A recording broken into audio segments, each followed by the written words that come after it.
her blir en litt annen episode. Men det er jo det Hel med Mari handler om. Akkurat nå så spiller jeg inn fra DPS, hvor jeg ble lagt inn på torsdag. På døgnenheten, på korttids i første omgang. Og jeg tenkte bare jeg er kvalm. Jeg prøver igjen, og så tar jeg bare pauser ved behov. Jeg synes det her er viktig å snakke om, fordi hvordan jeg føler meg nå, er litt av årsaken til hvorfor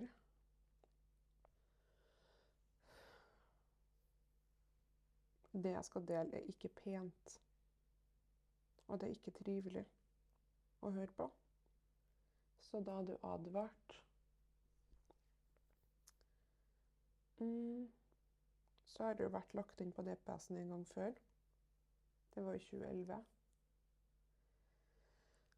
Da hadde jeg også ganske mange selvmordstanker. Var i en depressiv periode. Da ble jeg etter hvert lagt inn på døgnenheten på DPS på korttids.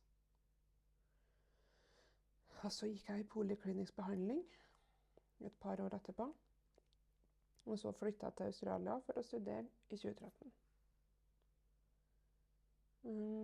I år så har det ikke gått så bra mentalt.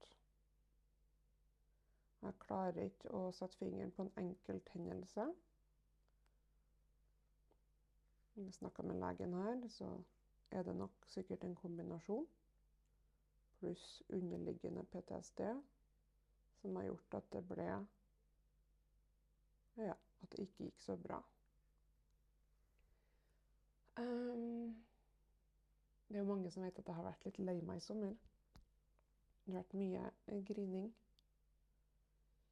Og grunnen til at jeg har vært så lei meg, eller noe av grunnen til at jeg har vært så lei meg, er fordi at hodet mitt har bestemt at det er best å ikke eksistere noe mer. Hodet mitt har vært veldig opptatt av at det er kanskje lurest at jeg tar livet mitt. Så er det en del av meg som synes det er veldig trist. Og jeg har bestemt meg for at det likes at det skjer i Norge. For logistikken med å på en måte få sendt en kropp fra Australia til Norge, det blir dyrt for dem som er igjen. Skulle jo egentlig returnere til Australia 6. juli. Det begynner å nærme seg, det er 1. juli i morgen. Så det begynte å bli litt hastverk med å gjøre det før da. Det er ikke så mange som vet det her. Og jeg har så vidt sagt det til noen venner at jeg har litt sånne tanker. Men jeg har ikke sagt kanskje hvor detaljert det er. Steve, mannen min, er kanskje den som vet det best. Samt et familiemedlem som også er ganske veldig, veldig god venninne. Så det som skjedde er at de to ringte til pappaen min i forrige uke og sa at nå må dere kjøre Mari på sykehuset. Så jeg skammer meg. Men noe av grunnen til at jeg har vært så lei meg i sommer er fordi at jeg har sagt farvel til mange i hodet mitt. Så når jeg har vært på ting eller har møtt folk, så har jeg liksom i hodet mitt tenkt at dette er siste gangen at jeg møter dem, og at jeg gjør ting med dem. Det har vært sånn her hele sommer. Jeg husker jeg var på sånn kvinnesirkel med 2 venninner. Fra det øyeblikket jeg la meg ned, det var en sånn guidet meditasjon. Og fra øyeblikket jeg la meg ned, så bare trillet tårene. Sikkert i en time.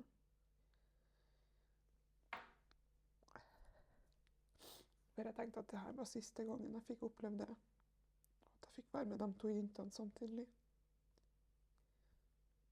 Sånn har det egentlig vært med de fleste aktiviteter i sommer. At det er liksom siste gangen jeg gjør det.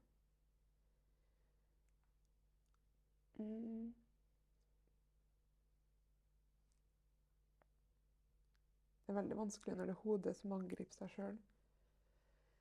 Og jeg kan veldig, veldig, veldig mye. Jeg har masse verktøy i skuffa mi. Sertifisert yogalærer. Jeg vet at man ikke skal drikke alkohol, jeg unngår det. Jeg vet det er viktig å prøve å være aktiv, prøve å være sosial. Prøve å skrive ned tankene mine, skrive ting jeg er takknemlig for. Bade litt i sjøen for å få sånn kuldeeksponering. Jeg føler at jeg gjør masse riktig. Og så er det ikke nok til at hodet ikke angriper seg selv. Og mye av tankene mine går på at jeg ikke fortjener det livet jeg har. At jeg ikke fortjener nære og gode relasjoner. At jeg ikke fortjener å ha det bra. Og jeg vet at jeg er veldig, veldig heldig.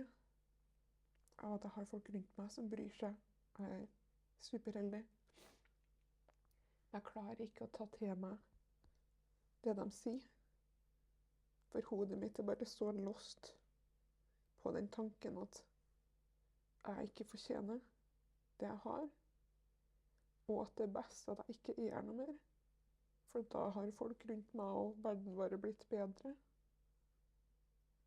Og jeg er på jobben med å forstå at det er et sykdomsbilde. At det er sykdommen som snakker. Og det å kjenne at jeg skammer meg rundt. At det er liksom sykdom.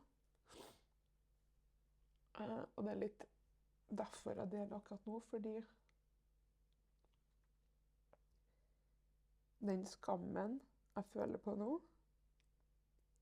den er med og bidrar til at jeg synes det er veldig vanskelig å se fremover. Så det er 2 ting jeg er mest redd for. Nummer 1, jeg er redd for å aldri bli bra. Jeg er redd for at jeg ikke blir frisk. At jeg ikke får til å leve. At det ikke går an til å bli bra. Det er jeg veldig redd for.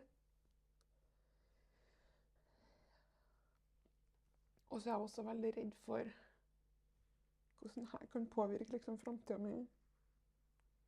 At jeg kanskje ikke får til å jobbe noe mer. At det kanskje ikke er noen som har lyst til å jobbe med meg. At folk synes jeg er svak eller dum, eller at jeg ikke er verdt å jobbe med. Jeg er redd for å aldri få inntekt igjen.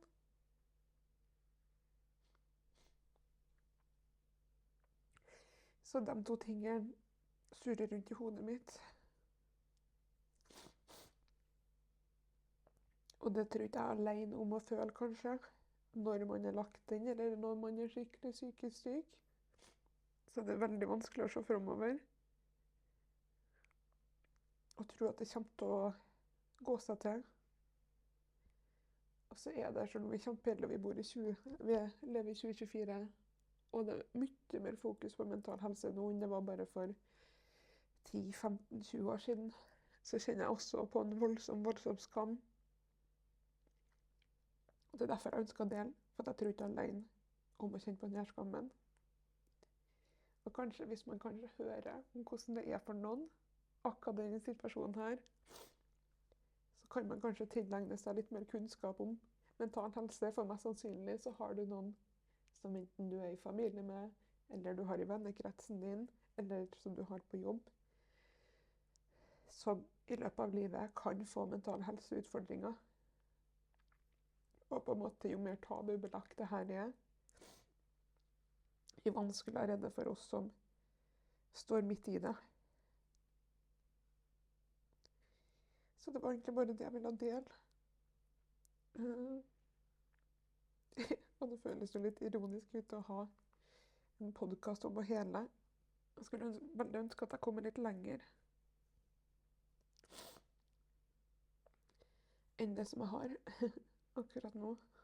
Jeg føler meg litt tilbake til start. Jeg var jo som sagt lagt inn, jeg tror, i 5 døgn i 2011. Jeg er på det som heter åpen avdeling, så jeg har lov til å komme og gå og finne på ting på dagene som jeg vil. Så det synes jeg er veldig fint. Det var det jeg var i 2011 også. Men jeg kjenner at jeg synes det er vanskelig å være tilbake her. Så jeg deler ikke det her for at å få trøst, eller at det skal på en måte, ja, akkurat nå så hjelper ikke det på en måte hva folk sier. Jeg har mine nære relasjoner som en veldig god støtte. Jeg har folk her på DPS-en, de ansatte, som hjelper meg og støtter meg. Så jeg bare sier det mer for å opplyse, og ikke for å fiske etter trøst. Jeg vil bare at andre i lignende situasjon ikke skal føle seg alene for det man ikke, selv om man føler at man er den eneste. Jeg vil at det skal være mindre flaut og mindre tabu og mindre skamfullt. Så derfor så vil jeg dele det her. Og så håper jeg at jeg får lyst til å leve igjen. Ok, takk for at du hørte på.